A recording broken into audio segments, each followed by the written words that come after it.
Sejam bem-vindos a mais um Energias Cast, o podcast que falamos energias e criamos conexões. Oi, Ali, tudo bem? Tudo bem? Como você tá? Tudo certo, feliz em estar aqui em mais um episódio. Mais um episódio, hein? Agora, a gente falou, né, nos bastidores, estamos testando estúdios. Gostaríamos muito da opinião de vocês, então, por favor, comentem aí o que vocês estão achando, se vocês têm algum preferido ou não, até a gente encontrar a nossa casinha, né? Oficial. Real oficial. Bom, vamos apresentar o nosso convidado de hoje? Hoje estamos sempre aqui com convidados de peso. Verdade. Com vocês, Everton Martins. Boas-vindas, Everton. Obrigado. Seja bem-vindo. A oportunidade de estar com vocês aqui. Parabéns pelo programa. Eu sempre acompanho, sigo nas redes sociais. Ai, obrigada. Muito show. Bom, o Everton é um empreendedor que é pioneiro no setor solar, né? Desde sempre atuando nesse setor. E também é presidente do Movimento Solar Livre, que é um movimento bem importante para o setor de energia solar. Everton, conta pra gente como que você chegou nesse ponto onde você está hoje, em ser uma liderança, um defensor da energia solar. Que incomoda o pessoal de Brasília. Incomoda. Diz que ele incomoda. Incomoda. Tira o pessoal do eixo. O pessoal já fala, ih, olha lá o cara da Solar chegando. Joy, acho que a necessidade faz a gente se mexer, né? Não tem aquele ditado que água quente faz o sapo pular, né? Então, em vez de esperar ali, a gente teve que reagir em prol do consumidor mesmo, da sociedade civil organizada. Mas não foi só em 2019 que isso aconteceu de maneira mais forte, assim, né? Ficou mais conhecido como os capacetes amarelos, aquela mobilização. Mas eu estou na jornada desde outubro de 2010, na verdade, na jornada solar. Então, eu passei todo o processo da 482, lutar para que ela fosse publicada em 2011, já estava com a empresa aberta. Antes da 482? Antes da 482. Eu nem pensava em trabalhar com o setor elétrico nessa época. Não, pensa. Eu tava Você já tava. Que você mais mas eu tava de... assim, ó, o pessoal falava, ai, no Brasil, energia solar, esquece, não vale a pena. Eu lembro que nessa época, em 2012, eu fiz um cálculo do payback, era 25 anos. Então, esquece, não vale a pena. É o tempo de geração. Foi os pioneiros, né? Eu fiz os 2 primeiros sistemas do Brasil, o Gustavo Buiatti fez, até tinha uma disputa de quem fazia os primeiros, né? Em cada estado. E cada estado. Então, foi um em Curitiba, na Copel, o outro na Enersul, no Mato Grosso do Sul, em Campo Grande, e o nosso colega, amigo, Gustavo Buiatti, em Uberlândia. Até gravamos um documentário recentemente contando essa história. E eram os 3 sistemas que existiam, a gente saía dando palestras, e eram sistemas fora do ambiente de universidade, porque você tinha já professor Ricardo Rutter com alguns, professor Ziles, professor Arno no Rio Grande do Sul, professor Canezinho na Unesp, eu conheci todos, porque fazia parte da jornada para fazer a norma do Inmetro, a gente tinha um grupo disso. Não existia associação do setor na época. Sim, imagina. Não existia nada. Nada. Mas conseguia conectar na rede ou não? Conectou, era caráter experimental. Antes da 482, a concessionária exigia que você levasse o inversor lá na concessionária para ela fazer alguns testes, que, na verdade, hoje eu não vejo sentido nenhum naqueles testes, mas... Enfim. Só para dizer que eles estão fazendo alguma coisa. Né? Então, eu olhei, tá legal aqui. Botou um multímetro, viu? Botar o multímetro e pedia para desligar para ver anti-ilhamento, né? Só que frações de milissegundos não existia, né? Mas a gente tinha analisador de qualidade de energia, etc., media tudo. E aí teve a confiança da Copel, que autorizou, tem até a RT disso lá daquela época, né? E na Enersul. E depois, o grande desafio era vender com o watt pico a 14,30. Olha que loucura. Pensa. Você olhava assim, falando... Aí você vê quem é o vendedor de verdade. Se o cara vende isso... Vendeu isso, vende qualquer coisa. E aí, beleza, 482 publicada, começou a trabalhar no setor, aí veio a 687, e depois um outro grande marco foi a alteração da resolução, onde veio a tal da alternativa 5. Isso. 15 de outubro de 2019, a ANEEL publica isso. O setor nunca foi fácil, né, Jorge? Nunca. Falar para você assim... Nunca foi, eu acho que nunca vai ser, né? Nunca sempre foi. Cheio Cada de dia uma novidade. Mas ele teve, por exemplo, a 482 publicada em, acho que foi 13 ou 17 de abril de 2012, e ela entra em vigor em 12 de dezembro de 2012, né? Então, já foi um desafio aguentar mais um ano para poder. Eu já tinha um sistema de 40 kW conectado na CETRIL aqui em Ibiúna. Foi o maior sistema do estado de São Paulo da época, porque a CPFL ainda não tinha sistema, aquele de tanquinho não existia. E estava pronta, só esperando. Entrou em vigor, agora vira a chave. Então, o começo foi difícil. A revisão em 2015... A história da taxação, pouca gente, quem está nos assistindo talvez não saiba, porque muitas empresas abriu depois, ela é de 2015. Eu achei desenhos onde eu fiz gráficos dizendo, olha, você vai mandar 1 e vai receber 0,6, né, que era a tal taxação do FIU-B naquela época ali. Então, aquilo foi proposto em 2015.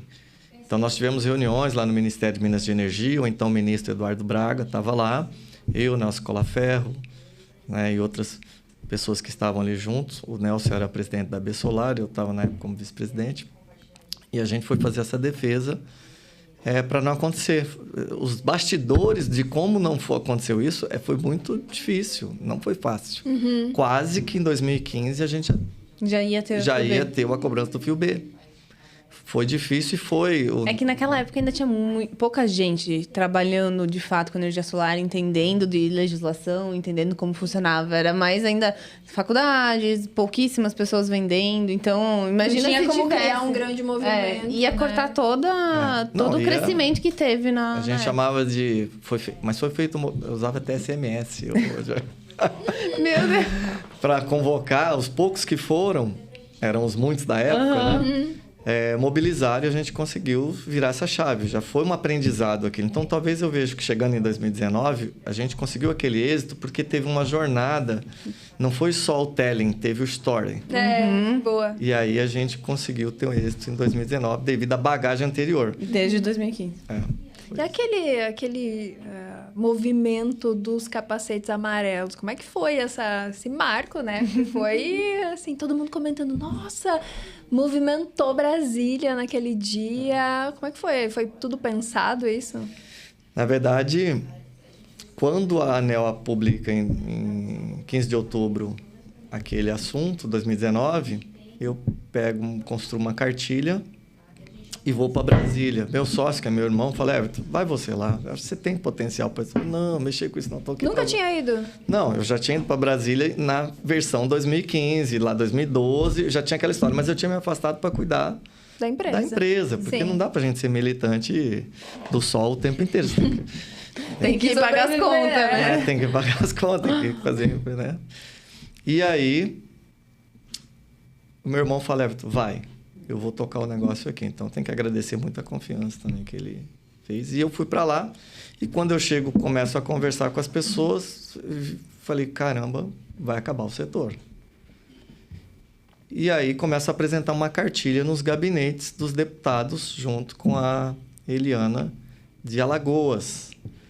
A Eliana tinha uma habilidade de abrir muitas portas lá. Tem até hoje.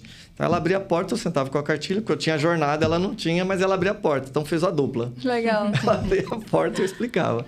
E aquilo deu muito certo. E aí, chegou um ponto que a gente falou, tem que mobilizar. E veio a história do capacete. A Eliana fez um desenho da camiseta. Lembra como se fosse hoje? Assim, um girassol, assim, e tal. Ela vivia com girassol, né? Era conhecida como a moça do girassol. Do girassol, E aí teve a passeata em 7 de novembro de 2019, foi um marco histórico, maior audiência pública da história da ANEEL. Todo mundo com medo, porque tinha aquela história de black blocs na época, aquela coisa de... E foi super ordeira.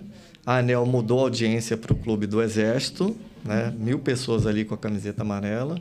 Comprei ali uma quantidade de camisetas, e aí algumas pessoas viram aquilo. Existia um grupo, chamava SOS Solar. E aí, teve um dos presidentes de uma empresa me ligou, eu conheço todo mundo, assim, essa turma mais antiga, né? Você está fazendo isso aí? Eu falei, comprei umas camisetas aqui, eu vou fazer uma manifestação aqui. Vai mesmo? Eu falei, quanto você precisa? Eu falei, preciso comprar aqui, comprei 500 camisetas, tá, eu compro mais 500. O que precisa? Um ônibus, aquilo. E, de repente, eu aluguei um clube, almoço para todo mundo, café e tudo, e a coisa foi gigantesco. Veio gente do Brasil inteiro, da Bahia, Rio Grande do Sul. Nossa. E foi incrível, porque segurou um setor. Muitas empresas nasceram depois. Verdade. Né? Hoje tem gente... Ontem eu conversei com um garoto pela internet que falou assim, nossa, eu estudava lá com o professor Arno na Universidade Federal do Rio Grande do Sul. Me ajudou muito aqueles vídeos daquela época e tal, 2019. Ele entrou no setor em 2020. Nossa. 2020. Então, a oportunidade que quantos tiveram oportunidade... Até de conhecer, né? De saber que, sim, estava se popularizando cada vez mais. E aí? E aquilo surtiu efeito. Surtiu efeito porque, pela primeira vez, o setor foi para a pauta do Congresso. Então, se houve uma coisa importante, foi que nós ficamos conhecidos na política. Porque até então era um bate-papo de anel. Anel são os direitos... Puramente regulatório. Regulatório e pouco poder, né? Já ali o poder popular, da mobilização popular, fez a diferença, porque não tem recurso financeiro. Então, tem o quê? Manifestação popular. E o apelo popular tem um peso político muito grande, quando organizado. Sempre tem, né? Quando acontece... Quando Brasília fica tomada, existe uma esperança. E é por isso que vem essa tua atuação. Desde então, você está mais presente no Congresso Nacional, né, Everton? E foi aí que surgiu também o Movimento Solar Livre? O movimento nasceu o seguinte, no dia da manifestação eu fiz umas pulseirinhas azul e amarela. Azul eram os coordenadores, muito organizados, essa passeata. Nossa, muito organizado. E não tinha chat GPT para perguntar como fazer naquela época. Foi tudo da sua cabeça, né? Salva, né? Mas tinha bombeiro, ambulância... segurança, privado, tudo muito organizado. E o pessoal tem que agradecer a todos do setor que confiaram, principalmente os fabricantes e distribuidores daquela época. Todos. Foi incrível. Tem cada foto assim que você fala, ficou para a história. Tem que lançar até um livro com essas fotos aí. E a partir daquele momento, realmente eu engajei, mas eu queria fazer mais, queria fazer os ofícios que eu fazia em 2015 para ministro, para presidente da República, porque eu estava dentro de uma entidade e tinha o Nelson Colafé foi um grande mentor como presidente. Tem que chamar o Nelson aqui para o Energias Cast. É uma boa, né? Nossa, me inspirou bastante, assim, Nossa, acho que precursor da energia solar no Brasil. A liderança do Nelson, para mim, foi um exemplo. Amadureci bastante, como vendo a parte institucional e tudo, né? E aí, eu não conseguia fazer esses ofícios para falar com o ministro e tal. Tentei com a entidade, tentei com outras entidades, estavam com outros pensamentos naquela época, respeito. Só que eu falei, eu não vou ficar esperando. Fui lá no cartório com 20 integradores e abrimos a entidade em Brasília. Então, o Movimento Solar Livre ele é uma associação constituída com sede em Brasília desde 2020. Então, ela já não é tão jovem assim. Né? Então, fizemos ofícios para o presidente da República, para o ministro. Fomos atendidos 3 vezes pelo ministro de Minas de Energia, na época, Almirante Bento Albuquerque, pelo presidente da República. Então, abriu... Porque a formalidade em Brasília institucional é fundamental. Então, você se apresenta como um presidente, assina... Não adianta ir como empresário, uma pessoa... Aí não tem Não. Eles não te dão ouvidos, né? Então, aí sai o papel do militante e entra o papel institucional formal, que é o que acaba abrindo as portas. Sim. Né? Mas isso da taxação do sol é um negócio que, cara, no Brasil... Eu acho que se deixar, às vezes, se a gente não tem esse movimento do povo, essa indignação, tudo... Eles taxam tudo, né?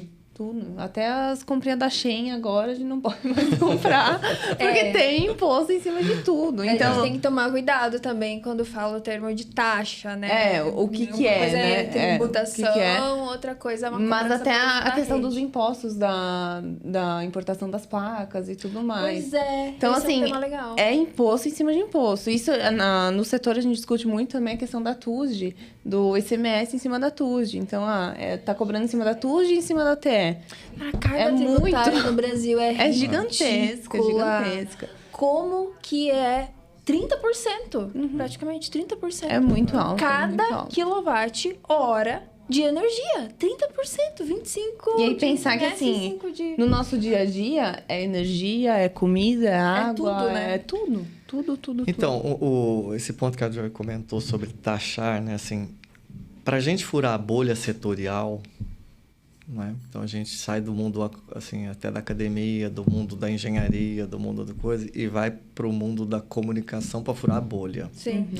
Então, vocês viram recentemente, teve viralizou na internet sobre aumentos de impostos que teve das lojinhas da Shein. Isso foi para o mundo inteiro. Tava na Times Square. Né?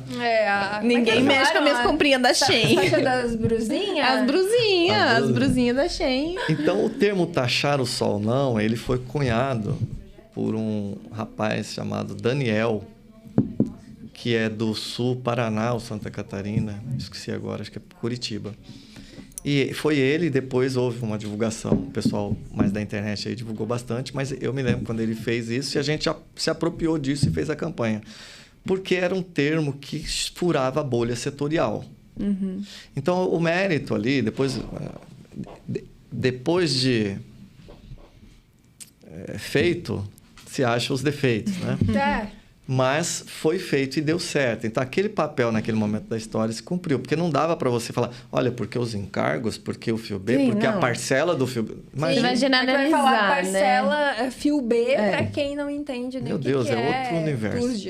Então, um grande desafio setorial é a linguagem que chega ao consumidor. Então, a premissa nossa no Movimento Solar Livre foi sempre buscar uma linguagem que chega na ponta e comunica, se fazer entender, né? Então, veio o taxar o sol não, e aí viralizou e tal, e aconteceu. Agora, a gente está em outro momento, que você comentou sobre os impostos dos módulos, né? Então, agora fica a pergunta para nós todos. Qual o impacto, de fato, agora no setor? Já que temos, além do imposto, inversão de fluxo, uma série de desafios. Né? Daqui a pouco é taxa de financiamento que explode. É um setor cheio de desafios. Cheio de desafios. Onde tem desafio, tem oportunidade. Exatamente isso. Exatamente Agora, qual lado do copo que nós vamos olhar? Porque às vezes esse imposto maior, né, sobre os módulos pode incentivar mais a fabricação de módulos nacionais, né? Esse foi o objetivo, que não tem tanto hoje em dia. Então, às vezes, vai piorar de um lado, mas pode ser que melhore de um outro, incentive um pouco mais internamente. Mas a pergunta é, a cadeia de suprimento nacional tem condições de bancar o mercado hoje? Hoje não supre nem 5% do mercado. Então, minha visão é que isso foi feito para arrecadar mesmo, ponto. Não tem nada a ver com mais arrecadação. Por mais que eles que fizeram a solicitação. Não, eu estive... os bastidores, né? Conta os bastidores que a gente gosta. Lá no MDIC, e a gente até propôs uma forma diferente que era, por que não dar um incentivo para as duas que existem no Brasil?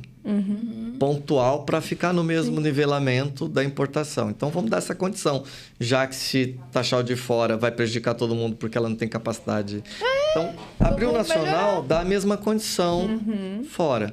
Mas isso acabou porque no segmento, quem me contou foi o pessoal lá da Secretaria do Ministério do Desenvolvimento. No setor têxtil já há alguns critérios assim. E quando a gente comentou isso, eu falei, isso a gente já aplica no setor têxtil da tal forma para que o fio seja produzido. Eu falei, então, não dá para fazer igual? Mas acabou que esse assunto foi engavetado durante muitos anos. Não é de hoje essa pedida dessas duas empresas. Na verdade, de uma muito grande, multinacional. E a outra todo mundo sabe, né? A gente pode falar. Pode falar. BYD e a Ascend. A Ascend. Então, partiu da BYD, isso que é uma empresa muito forte, muito ligada com o governo atual também.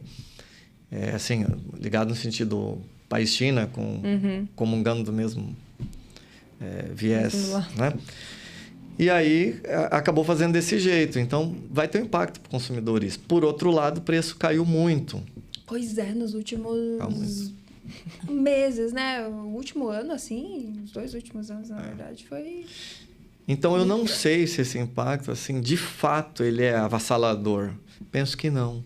Penso que não também. Porque a gente que vive calculando o tempo de retorno do investimento muito bom. E não, às vezes uma mudança ali que a gente acha que vai impactar tanto acaba no todo não tendo um impacto tão grande. Terrorismo, sabe? Meu Deus, vai acabar o setor, tudo vai acabar. Então tem que quebrar alguns paradigmas, né? Quebrar isso e tem que sim lutar pelo que é justo, pelo que é certo, mas também não criar esse desespero, né? Eu acho que o desespero com aquela questão da alternativa 5 da ANEEL, ali era um desespero mesmo. Aquele ponto era... Imagina, para quem não entende, né, a alternativa 5 que a gente fala aqui, gente, é cobrança de todos os componentes da tarifa, todos, exceto a energia, que é ali na faixa dos 35%, 38%. Então, gente, é uma cobrança de 60 e poucos por cento. Da tarifa cheia. Não tem lógica. Estava no ninho o setor, estava começando a ter crédito para o setor, porque tinha acabado de sair de uma crise governamental, que o crédito tinha sido cortado, no final de um governo que saiu ali, não tinha dinheiro. E aí estava começando a voltar a prosperidade do setor e já ia entrar essa ação da ANEEL. Então, foi bom, porque explodiu o setor, cresceu, né? Então... Ô, Everton, e falando em crescimento, você trouxe aqui um documento bem interessante, né? Aqui, até Aliança Solar, você poderia explicar para a gente o que é a Aliança Solar, mas tem números aqui da geração distribuída, e uma coisa que me chamou a atenção foi exatamente esse primeiro gráfico aqui. O crescimento, ou o número de unidades consumidoras que existem no Brasil, que até então era 90, agora que já está com 94, quase 95 milhões, e números de unidades consumidoras com geração distribuída, que está 4 milhões. Então, esses números, aqui tem vários números, né? São para dar essa consciência para as pessoas de como... Isso. Até vamos deixar o link desse documento, né, aqui na descrição. Para enquanto a gente fala sobre eles aí, vocês poderem acessar e ter acesso aos números. Até lançamento isso aqui, tá? Olha só! Lançamento no Energias Cast. Boa. Esse é um trabalho que está disponível a partir de agora aqui, né, desse momento, no site do Movimento Solar Livre, para as pessoas fazerem um download, tanto no formato para publicar em suas redes sociais, como no formato para dar palestras e utilizar a fonte da ANEEL. E a gente coloca a fonte com a data e a hora de captura da imagem, porque nós já vimos o passado ser alterado. E aí, com esse registro, a gente aprendeu essa lição também. Boa. Né? Aqui... Mas o que? Para os valores diminuírem? Isso, né? Inclusive... diminuir a unidade consumidora, né? Tipo, o número eu como integrador, tenho plantas lá na ANEEL e, de repente, essas plantas somem, depois voltem ou a potência altera. Já vi também, assim, e usina tá lá, de repente a usina não tá, então às vezes pode ser um... Eu já vi também, ainda mais aquele Power BI da ANEEL, eu já vi muita gente me falando que, tipo, eu tenho um monte de usina. Esses dias eu tava vendo de usina de lixo, que lá na ANEEL acho que tinha 7, e aí uma pessoa me mandou no Instagram, eu tenho mais de 30 usinas. E não tá na ANEEL, tipo... Não. E lá deveria ser, né, um compilado de informações confiadas, tudo. Mas, enfim, aqui o que está dizendo, só para uma reflexão de quem está nos assistindo, né?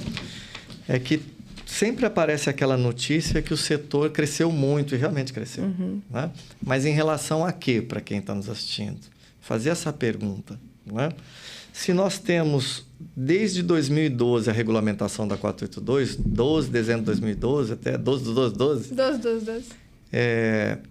Nós somos 4,2 milhões de unidades consumidoras e todo ano estou crescendo, na média, 1,5 milhão. Tem ano que chegou a quase 2 milhões de unidades consumidoras. Tem unidades consumidoras, puramente, unidades consumidoras. Pessoas que distribuída. Casam, pessoas que montam empresa, indústrias que abrem, padaria que abriu. Isso é unidade consumidora. Quando você vai lá para a distribuidora e pede uma nova ligação, uma nova unidade consumidora, um novo medidor. Aí não é troca de titularidade, não é nada. É uma nova unidade. Quando veio 2019, acho que aqui estava 82 ou 3 milhões naquela época, né? Então vem crescendo. Teve período do Covid que cresceu um pouco menos, depois um pouco mais. Na média, esse 1,5 milhão. Poxa, se desde 2012, ou seja, 14 anos, nós só temos 4,2, a gente não consegue alcançar esse crescimento. Nunca consegue, porque nunca vai dar. Aumenta aqui, aumenta aqui, aumenta aqui, aumenta aqui, aumenta aqui. E aí sempre eu ouço assim, mas se gerar demais... É importante o pessoal entender que não existe gerar demais. Nos bastidores, né? Porque sobrar a geração, o que vai acontecer? Tem consumo para toda essa potência instalada aí? Energia não sobra, né? Quem manda na energia é a carga. Então, o pessoal precisa visualizar uma gangorra, não né? sobra energia, é a carga. Então, carga que manda a direção que essa energia vai, se é produzida no norte, vem para o sul, no sudeste, sobe. E existem controles com tecnologias para fazer isso. Então, não tem nada de muito novo. Na verdade, isso tudo é muito antigo, esses controles, né? O que tem é que você tem que estar monitorando e corrigindo alguns percursos aí, como regulação, ou reatores, ou banco de capacitores, ou, enfim, tecnologias que você vai colocar. Mas na carga, que é a grande concentração dessas usinas, a grande maioria está no telhado. De um tempo para cá, que é de 2015, que começou as tais fazendas solares de mini geração. A gente pode fazer até... A energia começou a pegar. A tal da energia por assinatura. Eu acho que começou antes mesmo as remotas, assim, eu tenho uma casa e um mercado, eu tenho 2 mercados, eu quero gerar em um e mandar para o outro. E tem uma chácara e tá tudo bota na minha chácara. titularidade. Começou assim, né? Aí depois evoluiu para energia por assinatura. Agora, impedir, eu me lembro na audiência de 2015 que um grande desafio foi argumentar para a ANEEL que assim, os que estão sem telhados, sem não no sentido do numeral 100, mas que não tem telhado, um apartamento não tem telhado. Então, essas pessoas do sem telhado, ou seja, de apartamento, qual era a possibilidade? Então, nasce essa questão. Só que já tinha isso em 2012, que era geração remota. Eu já tinha usina lá em 2013 remota, já tinha isso funcionando. Não era novidade. O que aconteceu em 2015 é que isso deu mais escala na questão do compartilhado, consórcio, não sei o que e tal. Mas a remotinha raiz... Já existia, sempre existiu. Na mesma titularidade. Sempre existiu. E aí escalou para o pessoal que não tinha telhado.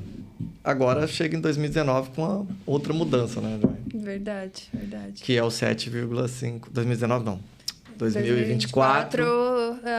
Que aí a gente entra na grande problemática da inversão de fluxo. Inversão de fluxo. Que já fez com que várias empresas em Minas Gerais fechassem suas portas, né?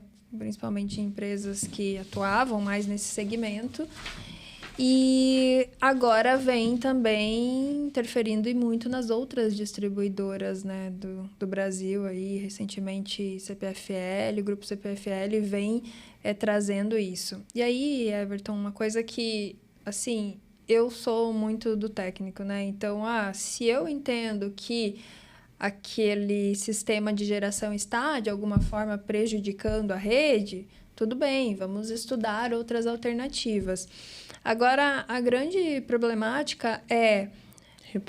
Reprovar sem argumentar. Reprovar de uma forma descabida, sem estudos, trazendo ali um copia e cola em diversos orçamentos, sem um embasamento que é obrigatório, ainda mais depois de todas as discussões, tem um manual que a distribuidora deve seguir para fazer essa reprova.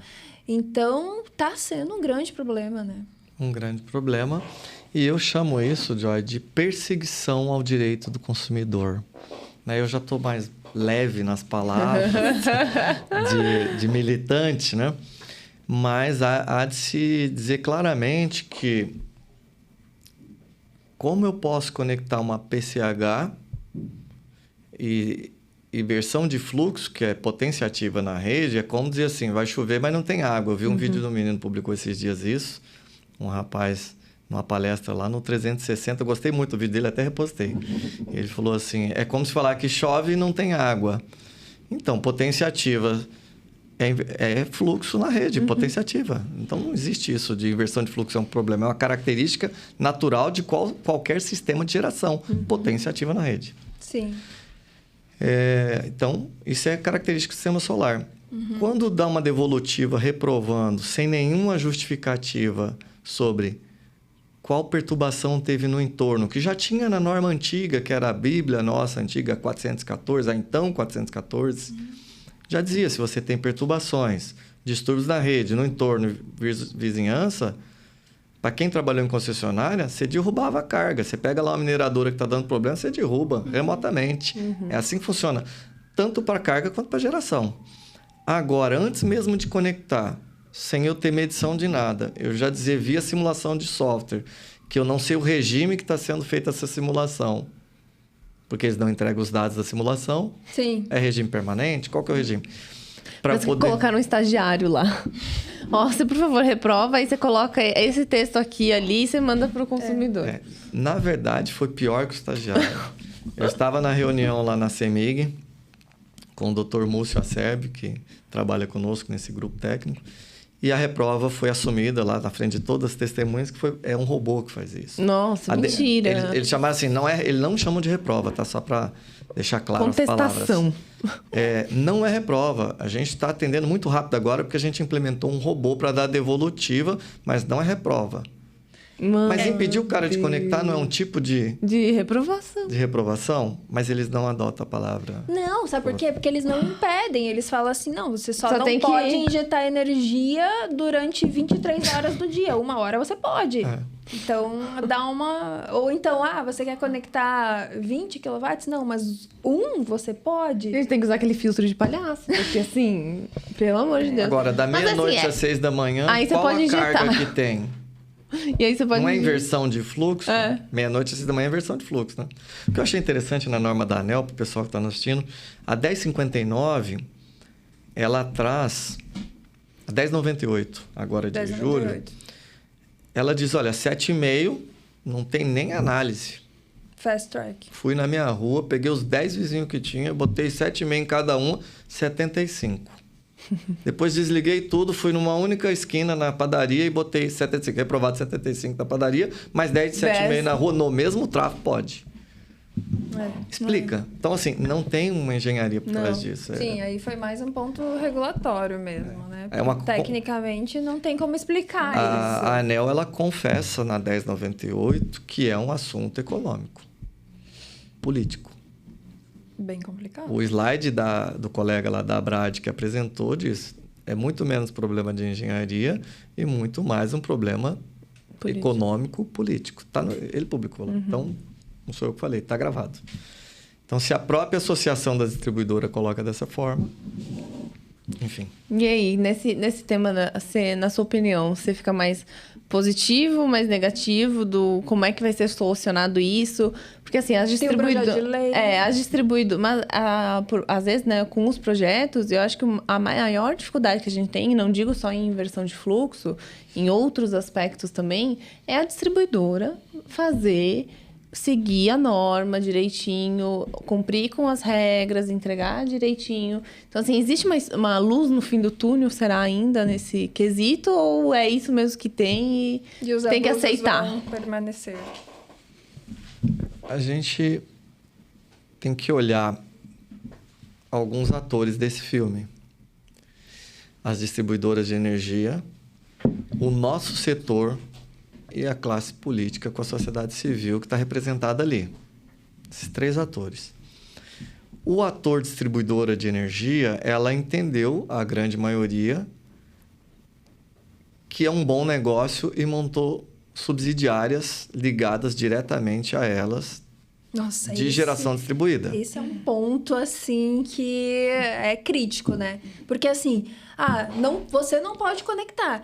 Aí chega a distribuidora e conecta no mesmo ponto com uma potência maior. Mas é a mesma coisa que acontece no Mercado Livre de Energia, né? Então... Quando, vai lá o grupo da distribuidora, a gente tem que cumprir 180 dias e eles falam, não, eu te migro mês que vem. Sem multa. Sem multa. Não, eles assumem a multa. A comercializadora, que é do mesmo grupo financeiro, da distribuidora, assume a multa. Então, esses grupos são muito poderosos. São. Mas está tão evidente a incompetência da prestação de serviço de distribuição no Brasil, não sou eu que estou falando, é o jornal aqui de São Paulo e de outros estados, o produtor rural não tem rede para ligar o secador de soja, o pivô de irrigação, a área urbana não tem rede disponível para ligar o restaurante. Ficar 3 dias sem energia elétrica. Tá tudo bem. São Paulo aqui roda na base do gerador a diesel, altamente sustentável por conta do G20 aí tudo. Né? Tudo maravilhoso. Então, não pode dar aqui uma chuvinha que falta? O diesel faz sucesso. Então, distribuidora que tem empresa subsidiária de GD. Linguagem popular é o cachorro cuidando da linguiça. Não tem como dar certo. Verdade. E isso vale para o Mercado Livre também, que você acabou de trazer aqui. Está acontecendo a mesma coisa. Fica uma concorrência totalmente desleal, né? Não tem como. Desleal. Né? Aí, quando tem uma audiência pública do PL 671, onde é colocado esse tema em evidência, é colocado que tem que ter livre concorrência. Ora, livre concorrência entre Golias com Golias, Davi com Davi. Pois é. Agora, um monte de Golias e os Davis aqui não vai conseguir. Não tem como. Até porque várias concessionárias têm banco próprio. Ela tem o banco, ela tem...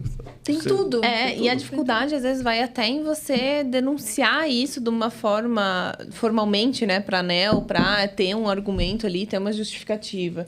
Porque no nosso lado aqui do Mercado Livre, quem tem que denunciar, quem tem que provar que isso está acontecendo é o consumidor. E o consumidor, ele tá saindo beneficiado nessa história, né? E aí ele vai dizer assim, cara, eu tô me dando bem aqui, por que eu vou mexer nisso? E se dá ruim para mim? Então ele fica quieto. E aí o negócio vai acontecendo, né? É um monopólio. Eu vejo o único caminho é via política, é o nosso setor sair dessa encruzilhada, que aí tem um conflito setorial. Vou abrir outra caixinha aqui. Quem está nos assistindo tem um conflito da turma da bateria, que tem um lobby para botar bateria em tudo aqui, então a gente fica fazendo live falando que a bateria é a vida. Legal. Só que ela tem uma curva de penetração do mercado. A gente volta para o mercado de 2014, onde as residências começam a colocar, gera relação de confiança tecnológica, depois entra o setor de pequenas e médias empresas e vai crescendo. É o processo. As grandes, big empresas, talvez vai ter uma plantinha solar ou outra para uma questão de fazer um marketing, mas elas têm outro mercado intensivo de energia, é outro setor. Muitas delas são cogeradoras ali, etc. E tal. Mas a bateria volta para 2014, você fazer residência, tem um certo valor agregado, depois você vai fazer pequenos comércios, então você vai rolar uns 3 anos isso aí. Só que o nosso setor está nessa narrativa. Abre o Google aqui e vê as lives de bateria. Não estou falando que não tem que ter, tá? Porque faz parte da curva de aprendizado. Sim. Só que nesse meio tempo o setor afunda muito. Milhares de empregos de distribuidores, até mesmo de fabricantes que se arriscaram a montar lá em Manaus uma indústria de inversor. Eu vi, eu estava lá no dia da inauguração. Gigante. Né? Ou até de painel, módulo fotovoltaico. Então, nosso setor teria que ter uma união mais pró, dar uma vida útil maior na usina de até 75. Tira o conflito dessas maiores. Na época, mini geração era até 1 mega. Na 687, na 482. Depois que virou. E micro era 100 kW. Veio para 75 e subiu para 5 mega. Deveria voltar, na minha opinião, talvez para menos. Eu fiz uma proposta dessa. Fiz para 1 mega, depois eu fiz até, falei, baixa para 500. Aí conversei com o pessoal do agronegócio. Se você tivesse ali, talvez 700 kW, 800, para o agronegócio que consome lá na carga, resolvia. Já estaria ótimo. Estaria ótimo. Porque a intenção não era montar essas usinas para ter assinatura de energia. Isso virou outro mercado. Virou outro mercado, negócio. É muito mais para o investidor do que para o consumidor, né? É, para fazer grana. Eu vejo lá por casa, por exemplo, eu fui atrás, né, de entrar num consórcio, numa cooperativa, e aí o desconto base que dá ali é 10%, 15%. Cara, isso dá R$100 por mês. Não é assim, nossa senhora, que economia maravilhosa. Para uma conta, de R$1.000, né? Pra tua que é uma conta grande, É uma conta alta. Então, assim, não é um baita de um desconto. Mas o cara que foi ali, investiu na usina, e ele tá conseguindo ter um retorno financeiro muito maior do que se ele mesmo utilizasse essa energia, ou se ele tivesse ali, fazendo qualquer outro tipo de negócio, para ele é muito mais viável isso, né? Sim. Então, sempre tem os interesses aí. E foi um modelo proporcionado pela própria resolução normativa, né? Então, quanto a isso, né, provavelmente existia essa consciência, né? Agora é separar, tá? Vamos ver até que ponto que a gente vai beneficiar cada tipo de investidor, porque eu tô investindo na minha própria usina, é uma coisa, eu só quero compensar a energia, só isso. não quero fazer mais nada.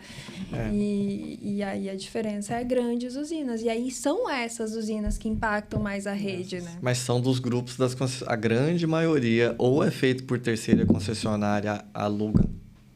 Cara, e outra coisa, Everton, praticamente toda distribuidora tem essa empresa que é só para GD, né? Tem. Ou só para Mercado Livre. Ou os dois. Ou os dois. Tem. Então, a classe política Eles não agora são, pode intervir. eles não são burros, vamos lá, gente. Sim, tipo assim, é um bom negócio. cara, o negócio dá dinheiro, o Mercado Livre dá dinheiro. Distribuidor é fio. Geração distribuída dá dinheiro. Eles estão ali, ó, com a faca e com o queijo na mão. Com as contas de todos os consumidores, com o contato de todos os consumidores, com uma bagagem por trás que falando assim, eu sou teu distribuidor, o consumidor já confia em você. Sim, já tem um nome. Entendeu? É deixar passar, a oportunidade de passar. É que a narrativa, ela diz que é transparente todo esse processo e que não e tal. Se a narrativa é assim, é tudo muito lindo, né? Mas o que tem se visto é muito diferente. É um jogo totalmente agressivo comercialmente, canibalístico até setorial, assim, vai engolindo tudo, né? Então, a gente apresentou lá na comissão, eu faço parte de toda a audiência da Comissão de Minas de Energia e também da Comissão de Defesa do Consumidor. Então, nós apresentamos lá o seguinte, a concessionária manda uma mensagem para você. Você tem carro elétrico? Parabéns, acabou de ganhar 20% de desconto na sua conta de luz. Nossa, tá na internet, né? Já soube de uma outra, só não acessei ainda os documentos e não vou falar o santo aqui, mas você recebe o desconto de 20% e ela no mês seguinte manda uma mensagem. Você gostou do desconto na sua conta de luz? É como se fosse uma degustação. Gostei. Assina aqui, que é com a outra empresa do grupo. Nossa Senhora. Já está nesse molde, né? Sem antes ela Sem ter feito antes nada. Só dá um descontinho ali. Quer continuar tendo esse desconto? Isso, desse jeito. E o que eles botam na fatura? Sacanagem. Desconto do quê? Então, você gostou, vem o desconto. Sim, mas... Gera mas curiosidade, aí, porque alguém liga para reclamar de desconto? Não, óbvio que não. Então, mas ali no faturamento que vem, ele vai ter o volume de energia ali e a tarifa. Compensação. Normal. Vem compensação É como normal. se ele já tivesse assinado por um mês. Tá. Quando você assina o Netflix, tem lá um mês grátis. Mesma coisa, só que sem combinar. Oi? Olha só. Sem apertar, estou de acordo com as condições. Isso é sacanagem. Então, tem acontecido isso. Então, se a classe política não visualizar que a geração de microempregos, de empregos, o Sebrae teve nessa comissão e disse, olha, nós incentivamos os pequenos negócios para energia solar. E agora vocês estão fazendo que esses pequenos negócios só fiquem reféns do grupo econômico da própria distribuidora. Ou seja, a liberdade de sair do braço da distribuidora Eu não vai quero 20% embora. de desconto. Até porque o 20% de desconto nada mais é do que só a parcela do ICMS que é beneficiado. A distribuidora não está dando desconto nenhum. Pois é, né? Aliás, não posso falar, mas de repente uma parte até fica com ela, porque se é 29% de ICMS lá num determinado estado, ela deu 20, ainda ficou 9 aqui. Dependendo Parou pra pensar nisso? A regra de ICMS do estado. Nós entregamos esse documento até na época lá no TCU com esse cálculo mostrando esse jogo, né? E é um jogo muito pesado. Pois é, esse projeto de lei, você acha que tem chance de passar? Todo projeto tem chance quando há mobilização. Todo. E boas narrativas, mesmo sem recurso financeiro abundante. Recurso financeiro, quando eu digo, é para ter imprensa, para movimentar. Para movimentar, porque não existe nada sem recurso financeiro. O pessoal, não, vai lá, aprova uma lei. Não é assim. Isso saiu na grande mídia nacional? Não. Saiu? Não. Criou uma mobilização, furou a bolha setorial? Não. Então, não vai. Então, quando você tem investimento em mídia nacional, porque você tem o contra-ataque. Quem lê o jornal sobre o setor, vê que você publica um negócio hoje, os caras publicam 20 amanhã. É loucura. Os caras colocaram nos outdoors do aeroporto de Brasília na época lá, né? Todas as telas do aeroporto, mas todos os outdoors até chegar no Congresso. É tudo estratégia. É tudo. Tudo É. estratégia. Com a É o que a narrativa. gente tava brincando antes de... Brincando não, né? Antes de começar a gravar. É umas marionetinhas, né? Não tem jeito. Então, eu acredito que é possível, tanto o 671 quanto o 624. O 624 já passou na Câmara, já está no Senado. Pouca gente do setor participou do 624. E do 671, menos ainda. É que depois os desavisados aparecem, eu tô apoiando. Nunca deu Nunca um nem dedo para viu. ajudar, nunca apareceu e aparece depois na fotografia. E tá tudo certo, também já passei dessa fase. Mas tem que contribuir e não ficar só na fotografia. O cara tem que ajudar a fazer lá a moção. Está disponível no site do Movimento Solar Livre para baixar o modelo, igual a prefeitura, os vereadores de Chapecó foi o primeiro a fazer. E nem está sendo atingido ainda pela inversão de fluxo, já tomaram atitude. Então está de parabéns o pessoal de Chapecó que tomou essa iniciativa e fez a primeira moção e endereçou para os 3 senadores do estado. Se todos os municípios fizessem isso, teríamos aprovação imediata. Sim. É potência política. Sim, imagina, é a capilaridade, Capilaridade. né? Se unindo em prol de um objetivo maior. A gente atua como meio, né? Tá lá no site a moção, o modelo, etc. Sim, Mas é que precisa. existe o interesse desses outros também, né? Enfim, eu acho que Tudo aquele... tem os dois lados, né? Obviamente. E eu acho que muita gente desse meio político eu não vou fazer nada que eu não ganhe com isso. Tá, o que eu vou ganhar? O que eu vou me beneficiar? Tudo mais. Tem todo esse jogo, né? Estratégias políticas, né? Sempre pensar como que aquele deputado, aquele senador também pode se beneficiar através dos seus eleitores, através do seu posicionamento, né? Como um defensor ou não de alguma das áreas. Mas é muito delicado. Por isso que eu sempre falo, política é algo Tô assim que fora. eu não consigo. Não sei, eu admiro vocês, assim, porque estão lá na linha de frente, estão fazendo coisas que a gente não tem habilidade para fazer. É um Com xadrez, certeza. mas eu vou te falar, não é bem... Eu tenho 5 anos agora mais presente em Brasília, né? Não é exatamente como a gente vê no jornal e a gente julga. É pior? Depende, deve Dependendo do assunto, sim. Sim. Mas um assunto de extrema pauta popular, você vai ver pessoas do lado de ideologia de esquerda, direita e centro comungando do mesmo pensamento. No caso da energia solar. No caso da energia solar. Eu vi isso ao vivo. Pequenos grupos conseguem grandes poderes e alinhar ali a votação. Mas se você tiver uma pressão muito grande, pressão mesmo, como foi aquela da primeira manifestação, uma sequência de pressão assim, o cara fala assim, os caras não desistem, esse povo é teimoso demais, né? E os deputados começam a elevar o nível de consciência sobre o tema, porque imagine se você fosse uma deputada federal Falando e tivesse de que falar de saúde, educação, agronegócio. imposto de importação, imposto nacional, imposto da É impossível entender de todos os Impossível. assuntos. Impossível. aquele grupo setorial mais organizado, que tiver mais comunicação sobre o tema, embasamento lá, Vai ajudar e falar mais. com a tua equipe técnica do partido, e lá dentro tem os técnicos funcionários que atendem lá, que troca parlamentar, e ele continua lá. São os funcionários da casa. Tem gente muito boa dentro do Congresso. Técnicos muito bons. Técnica. Tem. Precisa, né? Precisa. E se você construir isso muito bem feito, o deputado vai apoiar você. Né? Aí vai ter um outro grupo, que é outra forma de apoio, que vai estar lá. Mas a pressão popular tem um peso muito grande. Então, eu não julgo mais como antigamente. Assim, eu vejo que a nossa pauta é uma pauta muito boa. É uma Muito defesa de sustentabilidade, de energia renovável. Aí, continuando, né, a simulação, você é uma deputada e tal, você tem que entender de tudo, mas aí toda vez que você chega lá no Congresso, tem um grupo de pessoas lá defendendo tal tema. E aí, Você no começa outro a olhar dia, mais tem... pra de- aquilo, né? Você começa a automaticamente, Dá mais atenção pra deixa eu olhar aquilo. um pouco isso aqui. E se é teu eleitor, você tinha perguntado da aliança, né? Antes da aliança, nós começamos a montar frentes de geração distribuída por estado. Então, se você é a deputada de Santa Catarina, já vamos te eleger daqui a uns dias. Gente, pelo amor de Deus. Não, já tô assim... Já vamos te eleger. Vote 5... inclusive tem uma deputada muito atuante lá de Santa Catarina, né? Que defende até hoje o setor.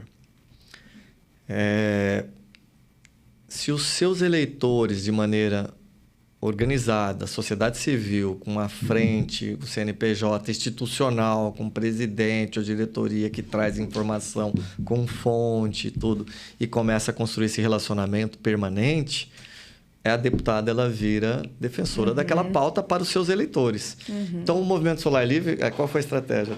Foi assim, ao invés de colocar um ponto do movimento em cada lugar, não, vamos chamar os líderes locais, aqui, onde já tem associação, como o Marcos lá da Bahia Solar, já tem uma liderança. Né? Onde não tem, vamos construir. Então, no Rio Grande do Sul está nascendo agora a Frente Gaúcha de Geração Distribuída, em Goiânia, semana passada, Frente Goiana, o Jomar Brito lá, Frente Mineira, foi a primeira. Então, isso aconteceu antes da aliança.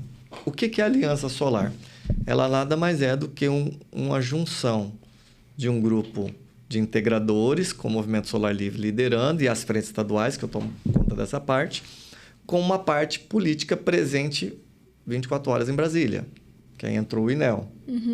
E entrou também alguns apoiadores da camada que não é de integrador, que é de distribuição. Então, alguns distribuidores falaram, poxa, Distribuidores de equipamentos. Eu tenho que apoiar essa iniciativa. Sim. Isso faz sentido, porque são meus clientes que estão fechando as portas. Foi o caso de Minas, que fechou o cliente de uma grande distribuidora lá que, né, perdeu o faturamento absurdo, que fechou. Então, a cadeia está toda interligada. Então, esse é o trabalho da aliança, é manter viva um em cada estado a frente de geração distribuída. Aí nós vamos ter a potência política. Porque, com certeza, você vai ouvir melhor o seu eleitor do que o Everton lá do Mato Grosso do Sul para falar com você, que é o deputado de Santa Catarina. Não, meu interesse é nos meus eleitores. Me elejo novamente. Eu quero ser eleitor. Exato. E funciona. E, Everton, para nós aqui caminharmos para o nosso encerramento, alguém assim que esteja nos assistindo e que tenha essa vontade de estar à frente, defendendo pautas, defendendo projetos de lei ou criticando, que gostaria de estar mais presente em Brasília, no Congresso, qual você poderia dar uma dica ou alguma estratégia, como você fez para chegar lá, para alguém que também gostaria de trilhar o mesmo caminho? Não tenha preconceito nenhum com a parte política. Vai ver, vive um pouco sem os pré-julgamentos, porque nós fomos educados, a grande maioria, para ser não participante da política. A gente tem aquele negócio, né? É o que eu e você, provavelmente a gente tem, né? Aquela repulsa, tipo assim, cara, não quero. Eu quero fazer o que está ao meu alcance, porque parece que é inalcançável fazer. Tem gente muito boa em Brasília. Os parlamentares, existem protocolos para atender. Você, cidadão comum, consegue falar com o ministro de Estado. Se você chegar via uma instituição lá do seu Estado, um ofício, um documento, tem os protocolos. Você vai ser atendido. E onde que consegue achar? Tem prazo para ser atendido, tem tudo. Então, por exemplo, se eu quero fazer um desses, eu tenho que ir, sei lá, na prefeitura da minha cidade, fazer um documento? Não.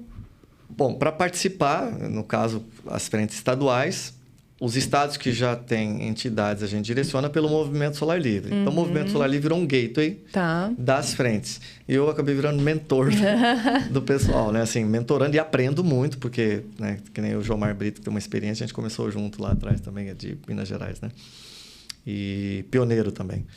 Então, a gente tem uma troca muito grande. Então, experiências da Bahia ou do Rio Grande do Norte agora, com um novo requerimento de uma norma técnica da concessionária do Rio Grande do Norte, a gente já vai precaver de acontecer no Rio Grande do Sul. Ou aquela nota técnica 044 do Bombeiros de Goiânia, a gente vai precaver, porque retrofit de todas as instalações que foram feitas do dia para a noite, não tem como. Não tinha nem tecnologia para isso ali. Sim. Então, essa teia ela é muito rica. Para participar dessa teia, ele entra no Movimento Solar Livre, vira um membro, começa com R$100, é simbólico, né? Então não é o dinheiro, é o engajamento, o propósito. Né? E aí tem uma escadinha, e até tão democrática assim, você escolhe quanto quer contribuir. Então, se você quer dar 100, dá 100. Né? Então, se eu sou um grande distribuidor, eu quero dar 100, dá. Só que a gente vai saber o teu caráter, ética e tal, a partir desse momento. Porque você também olha o outro lado, fala, caramba, o cara faturou 1 bilhão, tá entrando... Faz sentido, né? Né? Então pode participar pelo movimento e a gente dá o direcionamento para acelerar o processo, para não ter começado do zero como a gente começou. Ou às vezes algum estado, né, que não tem ainda a frente de Santa atuação. Catarina ainda não tem, Paraná não tem. Então, de repente, se você quiser estar nos assistindo aí e quer tomar a liderança do seu estado ou montar um grupo para ser essa frente atuante, né, que é um pontinho em cada lugar que vai fazer a diferença.